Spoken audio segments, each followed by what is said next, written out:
யாராலும் புரிந்து கொள்ளப்படாதவன், பெரும் கூட்டத்தில் இருந்தும் தனித்துவமாக வெளியே வந்தவன், தன் வேதனைகளை யாரிடமும் பகிராமல் தன்னை தானே சுமந்தவன். அவன் தனிமையில் இல்லை, அவன் சிவனின் பாதையில் பயணித்தவன். பலர் நினைத்தார்கள் அவன் உடைந்து விட்டான் என்று. ஆனால் உண்மை என்னவென்றால், அவன் தன்னைத்தானே சிவனைப் போல தட்டச்சி உருவாக்கி கொண்டான். தனியாக நடக்கிற பாதை எளிதல்ல. ஆனால் அந்த பாதையில் சுழன்றவனின் ஒவ்வொரு உளிரும் சிவனின் காதுகளில் ஒலிக்கிறது. யாரும் துணையாக இல்லாத போது சிவன் தான் உன்னுடன் பயணிக்க ஆரம்பிக்கிறார். ஒவ்வொரு பிழையும் ஒவ்வொரு வழியும் ஒரு செய்தியாக மாறுகிறது. இனி உனக்கு தேவை கூட்டமல்ல, சிவனின் நிழலில் முன்னேறுவதுதான். நீ ஒருவனாக இருக்கிறாய் என்பதற்காக கவலைப்படாதே.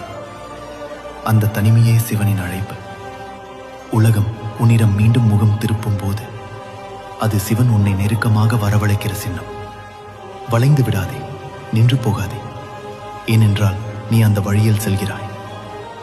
அதை தொடர்ந்து முன்பே முனிவர்கள் நடந்தனர், தபஸ்விகள் உருவானார்கள், பல சிவனடியார்கள் அந்த பாதையை சென்றார்கள். மரணத்தை வென்றவர்கள்.